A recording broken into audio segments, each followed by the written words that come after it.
Hello everybody and welcome back to a brand new episode of our F1 25 career mode here on the channel. I hope you're all having a great day. Today we are headed into, well, if you're around here quite often, you know it's my favorite Grand Prix weekend. It's Singapore, fresh off of a wild Azerbaijan finish there with my teammate of Aiden Jackson as he beat us in a drag race coming to the line with the DRS assistance. But now we come into a very different type of circuit here with Singapore. Now very technical, very tight, not a lot of room for error now as Lando Norris has been continuously reeling in Max Verstappen, who spoke out this weekend in the press simply saying, we don't have the car we need to win the championship right now. So it's really just going to come down to Verstappen relying on his, straight up talent and skill behind the wheel of this car to try and hang on to win the championship. It has the same vibe as the 2024 season, in where Verstappen ran away early in the season, and then McLaren, specifically Lando Norris, is reeling him in right at the tail end of the season. In 2024, Verstappen held on to win his fourth consecutive world title. Can he do the same exact thing to hang on for a fifth consecutive title? We're going to find out as these races continue on. The question now is, what can Lando Norris and McLaren bring here in this Singapore Grand Prix weekend, as we are getting acclimated with the car here in free practice one, and I was pretty happy with it. I mean, honestly, just driving this circuit for me is always an enjoyable experience, unless it's raining, and there is rain coming in qualifying, so that's going to present a challenge. It's going to be a mostly dry qualifying from what I was hearing, so that's going to make things interesting as we would come through to complete free practice one and end up in the top three. Actually, Carlos Sainz there up at the top just in front of Max Verstappen, as we would get ready for some qualifying now under the lights here Saturday night from this Singapore Grand Prix weekend. And I mean, this track is so special to me. This was the very first track I've ever seen any Formula One action on. I remember I was on a Monday morning and they were showing on the Speed channel, it was at the time, a replay of the Singapore Grand Prix, and I had to go to school, so I didn't get to watch the whole race, but I remember turning the TV on and seeing Formula One racing in Singapore, and I had no clue what Formula One was at the time. And I believe it was the 2012 Singapore Grand Prix. If I could be a bit wrong, it was either 2011, 12, or 13. It was one of those, and obviously, as time went on, I got more into Formula One, became a big fan, and of course became a big fan of Sebastian Vettel, and yeah, I mean, the rest is history. Here we are now taking the track virtually for ourselves here in this Connor Sport team, and we're going to comfortably get through into Q2. As you can see in the top 10, Jackson a little bit slacking there, as again, Antonelli 20th place in qualifying. Yuki Tsunoda, however, as well out in the Red Bull. So a surprise for Tsunoda, not a surprise as of late for Kimi Antonelli. It's been a disaster for him, and it continues every single episode. Q2, this is going to be the last bit of dry running we get here for qualifying, so I was just really trying to make sure we got a good lap in here late in this session now, as my teammate of Aiden Jackson trying to do the same thing, but it's looking like Jackson, he's actually going to be taking a grid penalty this weekend, so it doesn't really matter a whole lot where he qualifies as we cross the stripe. And again, we're going to comfortably get through into Q3. Jackson ends up being the first one out in P11 over Carlos Sainz, Gasly, as well as Esteban Ocon. As you see the rest of the order there, Behrman at the very bottom now as we come into Q3, and I knew that my top 5, top 6 pace wasn't going to last because it's raining. So we're on the intermediate tires, and I couldn't do the little surface tire only setting for qualifying because I mean we also had dry running. So if it was fully wet, I would have changed the tire temps to surface only instead of the carcass as well. But nonetheless, we knew what was going to happen here. I was going to qualify the last of the 10 drivers that were in Q3, and we just had to really accept our fate at that point as I'm just getting this car around the circuit now at this point. Honestly, what was really frustrating to me was I didn't really feel like I ran that bad of a lap. It was just the fact that the AI are just so much quicker. They have so much more grip that it didn't really matter how fast I got around this circuit as we come through the final few corners, and felt like it was a really good lap, but I across the stripe, it's P10, and I'm way off. I mean, so far off. Even 9th place of Lance Stroll. I mean, look at the timing there as Leclerc takes pole off of back-to-back wins. Norris and Piastri get themselves in front of Max Verstappen, who's got some work to do when we head into this Grand Prix Sunday night, which fortunately, it's going to be dry. Marina Bay hosted a Grand Prix that briefly ran in the 60s and 70s, but the Garden City re-entered the calendar for good in 2008. We missed it for a couple of years, but it was great to come back to the Singapore Grand Prix. And here's our track, 4.94 kilometres long, and overtaking chances into the first corner, into turn 14 at the end of the Esplanade, and now into turn 16 in the newly reprofiled sector that we first ran on in 2023. Still though, it's punishing and tough on the brakes, and the heat and humidity will take an effect on our drivers. So with the race not far away from starting, here's what today's grid rundown looks like. A fantastic effort from Charles Leclerc yesterday, and it's put him on pole, edging out Lando Norris, who'll start from P2. Looking at the rest of today's grid, we have Piastri, Verstappen, George Russell, and Fernando Alonso, Hamilton, Albon, Stroll, and Golden Boy, Gasly, Ocon, Liam Lawson, and Behrman, Bortoletto, Doohan, Yuki Tsunoda, and Andrea Kimi Antonelli, Hülkenberg, Jackson, Hadjar, and Carlos Sainz will start from the back of the grid. Now it's almost time for lights out, so let's go down to the track. You see some grid penalties as we'll be starting on the hards, going for a one-stop strategy, going to the mediums. One of the grid penalties, of course, being our teammate of Aiden Jackson. Now, as we get ready to kick off this formation lap, high expectations in this one for us, but the question is, how will the car fare? The formation lap gets underway then, and it's going to be interesting today to see how the dry conditions could affect the lifespan of the tyres. Norris and Verstappen both starting on the medium, so similar strategies for them. Leclerc on pole, starting on the hards. The question is, can he maintain that lead into turn 1? And if he can, how long can he hold on to the lead on those medium tires coming up behind him? So as all the cars reform the grids, the drivers will be hoping to get a strong start. They'll want to earn some valuable points from today's race, with final communications being done with their race engineers, ensuring the planned strategies are all in place. Right, boys, good luck to Aiden here. It's going to be tough to go forward, but I mean, you guys know I love this track. Let's make this a good one. I know you love this place, mate. Let's keep the momentum going.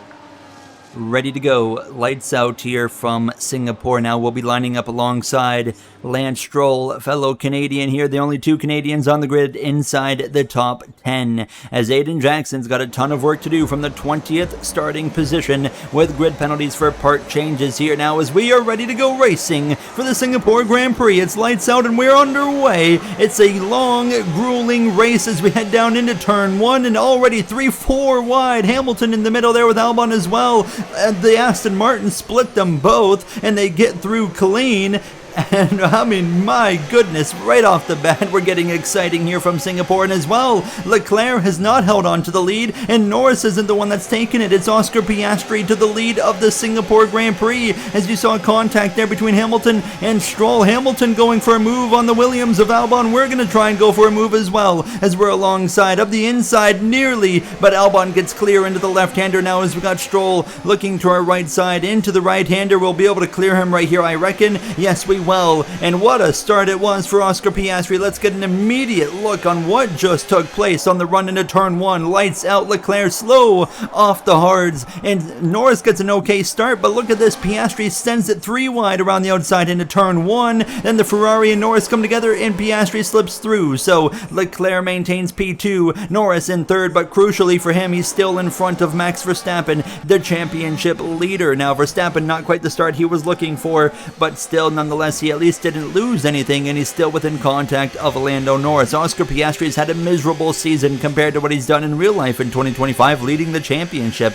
Obviously, it hasn't worked out for him here in the game, but he's really trying to prove that, hey, I'm still capable of winning here in Formula 1, and he's doing a good job of showcasing it so far tonight. But of course, we're only on lap 3 at this point, and we're right here tucked up behind one of the drivers on the mediums of Alex Albon, and we're going to really find out here over the next probably 5 or 6 laps if the mediums are going to be as strong as they seem, or are these hards really going to take over in this early portion of the Grand Prix. And as we come to lap 4, I mean, the concern right now for Alex Albon is the fact that he has not driven away from me on those mediums now here as Lando Norris now lap 4 looking for a move. Leclerc very defensive, but the job done right there for Lando Norris. Gets through into P2. Verstappen can't wait very long. He needs to stay in contact of Lando Norris. Don't be surprised if you see Verstappen really get up on the wheel here over the next few laps and try to get an overtake completed now on the Monegasque of Leclerc, as we are still tucked up behind Alex Albon. But yeah, he's not running down anybody in front of us. Hamilton and Russell, they're able to stay comfortably ahead of him right now. He's barely holding on to DRS, and I've got Lance Stroll still right here tucked up behind me as well. But I think we are going to be able to size up a move here on Alex Albon within the next couple of laps. I think you're going to see Hamilton and Russell really start to drive away out of the DRS range, and that's going to be what opens up the door. Or maybe if we just get a really good exit on that first DRS straight after, of course, turns 1 and 2, we might have a good opportunity there to just drag race Albon down into the corner and potentially overtake him in that fashion here as we come to lap 7, and you can see Albon still in DRS range, but he's really fading back to my front nose at this point. This could be the lap right here, an opportunity that we need to actually go and pass him now as we head towards the right-hander. You see the Ferris wheel off in the distance. Always beautiful scenery in the Singapore Grand Prix. Albon, a bit of a slip right there. That might be the opportunity now as we roll right up to the back of him. He goes left, we go right as we head down into the braking zone. Albon kind of chops our nose. That was super close to going wrong, as now as that was all happening, Verstappen sliding and going for a move around the outside of Leclerc, and this happened just moments before I went for that overtake on Albon. Verstappen through into third. Piastri still leads over Lando Norris, and we are still all over the back of Alex Albon here, and hold on, this might be the opportunity. He does not have DRS here on the final DRS point before that front straightaway, and we're going to get him into the braking zone. Didn't really think I was going to have the opportunity to do it there, but it really just materialized out of nowhere. So we move through up a position into P8 here as we come to lap 8, and Albon's continuing to back up at this point, and now Lewis Hamilton has just gone around George Russell, his former teammate, of course, now, as it looks like Russell is struggling here on lap 8 of this Grand Prix. Like maybe a mechanical issue, maybe it's just the tires, he's maybe overworked them. I asked about him on the race radio, and no mechanical issue was reported, so I think maybe he's just over-abused his tires, and Hamilton continues to drive away, and we are putting up a really solid pace. It's not quite the Baku pace that we had, which was top 5 with Connor Sport, but I feel like we're probably an 8th place car here tonight, but we might be able to take P7 away from George Russell here over the next couple of laps as well, as we are already approaching lap 10. 31 laps in Singapore. It is such a long, grueling Grand Prix. This Singapore feels like the one race on the F1 calendar that's like an actual endurance race, even though it's really not much longer than any of the other races, but it has that endurance kind of feel. It's a physical track, and even when you're just playing it on a sim racing wheel, you really feel different here in Singapore compared to other tracks as we go for a move around the outside of George Russell. He doesn't even try to defend it there. He is struggling. He's looking forward to getting into the pits here momentarily as we come through into the 7th position on the 10th lap of this Grand Prix. Piastri continues to manage the gap over Lando Norris. Verstappen has not really made any headway. He's actually dropped back from the McLaren, so it's looking like, again, as it stands early in this race, Lando Norris is currently on pace to close in even further on Max Verstappen. Now, even in these recent races where he hasn't been winning, because throughout the season, the only time he was closing in on Verstappen was when he was winning races, but now, over the last few races, he hasn't even needed to win the race to close in on the standings, so that is really opening the door of opportunity for Norris to have a chance to steal the championship in the last 5 or 6 races from Max Verstappen. we hype this up, but for all we know, Max Verstappen could go into maybe the next race and light the world on fire and drive away again with the championship. But with the R&D shaping up as it has, it's really opening up the door for McLaren to overtake Red Bull as well in the Constructors, but for Norris as well in the Drivers' Championship. Now here comes Oscar Piastri for his first and only stop on the mediums, goes on to the hards, and he had such a huge gap that as he comes out now, still inside the top 10, and he's in clean air. So that's crucial for him. He's got nobody to pressure him, nobody to fight past. He is going to continue to probably extend the gap on those fresh tires to his teammate of Lando Norris here. Norris, of course, going to have to come into the pits here momentarily, just like we are. Lap 16 at this point, and you can see not quite close enough to do anything at this point to anybody else, but Leclerc comes in, Norris comes in. They're both going to come out behind Piastri, and it's not even a contest. But yeah, for myself right now, I mean, I don't have the pace to run down a Lewis Hamilton. Fernando Alonso and Aston Martin, we continue to talk about some improvements going on there as we come into the pits, but that Adrian Newey effect is coming into effect here. I mean, they are seriously making gains, and we know with those 2026 regulations coming, I really do believe Aston Martin has a chance to surprise everybody going into next season as a potential sleeper pick of a team that could really thrive as we come through. Good pit entry here. We'll get the hards off, we'll put the mediums on. Hamilton goes by there, and it's a very solid pit stop from the team. There goes Leclerc off in the distance as well on the run into turn 1. Looks like we're going to come out just in front of Lance Stroll and George Russell as well. We're not really going to have any pressure either, so that really works out for us. However, as we come out of the pits and get acclimated, get up to speed, get back into the swing of things, George Russell was one I'm keeping my eye on, because of course we passed him pretty easy earlier and he was really struggling, but his struggles have come to an end as actually take a warning for track limits. But George Russell has found the pace again in his Mercedes, and I felt like immediately going onto these mediums, I almost felt like George Russell at the tail end of that run. I was really struggling immediately, and I was losing heaps of time to the cars in front. Hamilton now through on Alonso, but here comes George Russell, and I felt like I couldn't even defend against him. He breezes by me around the outside,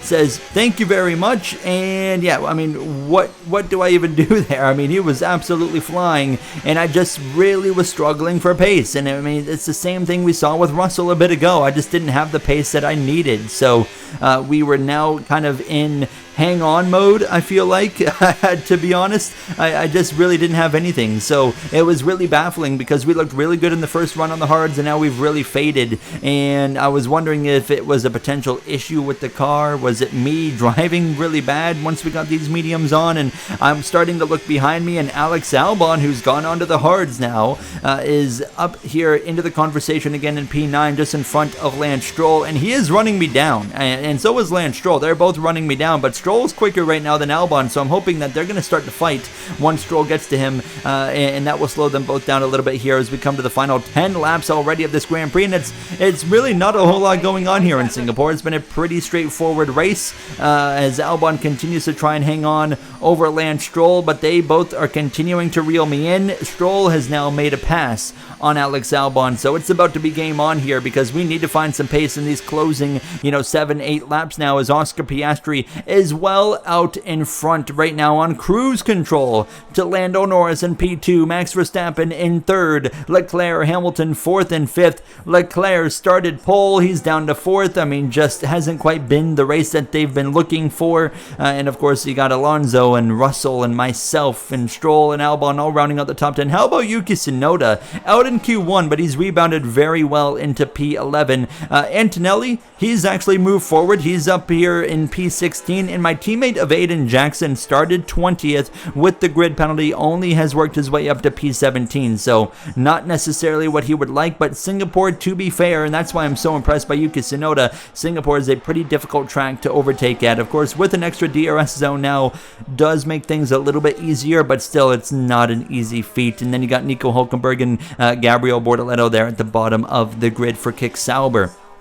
Now into these closing moments of this Grand Prix, and at lap 26, you see the gap to Stroll continues to come down, and I was really starting to hustle this car because I knew at this point, I felt like I was afraid at least that I was losing so much time that Stroll would actually get to me, and Yuki Tsunoda would eventually get through on Alex Albon and move himself into a points-paying position in P10. That is a super impressive drive right there from the Japanese driver with his first season, of course, at Red Bull. Now, as we continue into these closing laps now, unfortunately for me, as we come to lap 29, we've kind of stabilized the gap a little bit here. Stroll's not doing a whole lot of damage now. He's still reeling me in a bit, but yeah, the damage has been kind of limited, and it's allowing me to kind of breathe again and then just calm down and say, okay, we're okay. We can just get this thing home in what has been a really lackluster Singapore Grand Prix. I mean, yeah, it's going to be a pretty short episode because not a whole lot's gone on here in this race outside of the fact that Max Verstappen, the pressure is going to continue to build, and we heard his comments earlier in this race that he doesn't feel like Red Bull is where they need to be right now. He doesn't have a car that can win this championship as we come through to the final lap, and Stroll has continued to close, but still, obviously, at this point now, not anywhere close enough here, so we can just kind of bring this thing home in P8. But Oscar Piastri, it's been a season long of just pain and horrible luck, mechanical failures, you name it, it's happened, but he finally comes around the final turn. For the first time this season, Piastri wins under the lights in Singapore. Norris will bring it home in P2. He really closed the gap right there. That was a huge voice crack I just had. Verstappen in P3, and the points continue to come down between Verstappen and Norris, and in the constructors as well. McLaren has made huge gains on Red Bull recently. We round the final few corners for P8. A very respectable performance, I would say. I mean, nothing incredible, but definitely, I mean, a performance that, you know, just did what we needed to do here today. As Yuki Tsunoda, he earns driver of the day, very rightfully so. And an award-winning day for Oscar Piastri as he takes the checkered flag and wins. What a race for McLaren, a 1-2 finish, and Piastri finally gets to celebrate at the top step of the podium, gets a nice little congratulatory there salute from Max Verstappen, and you'll see them there up there on the podium celebrating now. But I mean, the big question is, what does this mean for the championship battle? Because obviously Lando just closed in a bit more. He would have loved to have won the last couple of races. This would be even different. But you'll see the finishing order first. Norris, fastest lap of anybody there. Fourth and fifth for Ferrari. They continue to improve late in the season. Antonelli, you know, not a great finish, but still it's an improvement compared to some of these recent races, and maybe just something that can build his confidence a little bit further. The Drivers' Championship, Verstappen's lead has cut down to 37 points. He had a 3-race advantage, keep in mind, at one point, and now it's just a little bit over a 1-race advantage. Now the Constructors, Red Bull is only ahead by 7 points, a huge gap that has also been cut there by McLaren. The pressure is building on Verstappen and Red Bull to perform in these closing races. Can they find the speed? We're going to find out in the next episode. I'll see you guys then. Thank you for watching. Have a great day.